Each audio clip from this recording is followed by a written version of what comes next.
Welcome back to Hannity. Today, WikiLeaks released over 2,000 emails allegedly from Clinton campaign staffers. Now, the emails reportedly contain portions of Hillary Clinton's Wall Street speeches in which she claimed to be, quote, far removed from we the middle class. And they all contained information about op research done on Clinton rival Vermont Senator Bernie Sanders. Joining us now, best-selling author, creator of Hillary's America, which will be released on DVD October the 11th, Dinesh D'Souza. Also, radio talk show host and television talk show host, Dr. Gina Loudon. Good to see you both. Dinesh, good to be with you, WikiLeaks, when I look at it, let's see, she suggests Wall Street insiders are what is needed to fix Wall Street. She touts her relationship to Wall Street as a senator. No wonder why she didn't want this released.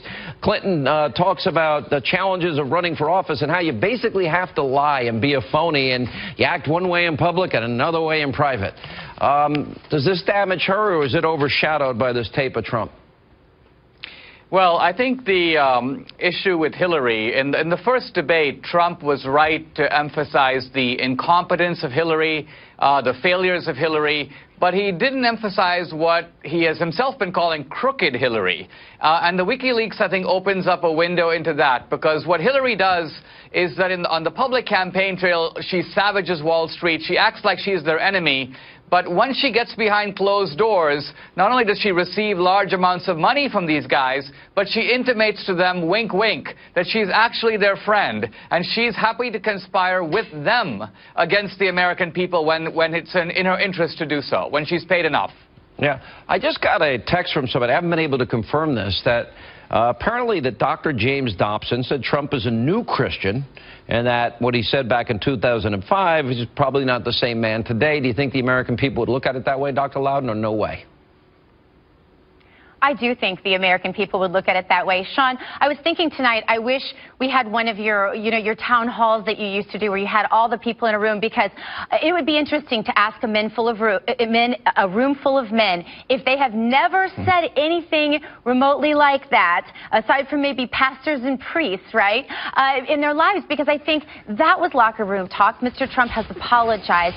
And then when you hold that up and you look at what Hillary Clinton has done, look, in Mr. Trump's case, in the entire record of his life, Sean, no one was raped, nobody has died, no illegal servers were put in his, I mean, the list goes on. This is important because we're talking about his words, and then we're talking about Bill Clinton's actions, and Bill Clinton's actions and Hillary's defense of him, not only defending him, but also smearing women that made allegations.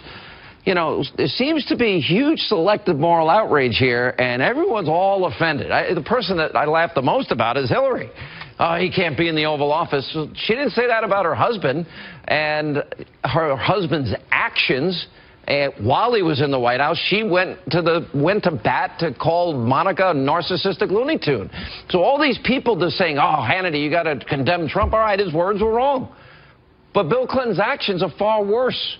So why is it covered this way? Dinesh.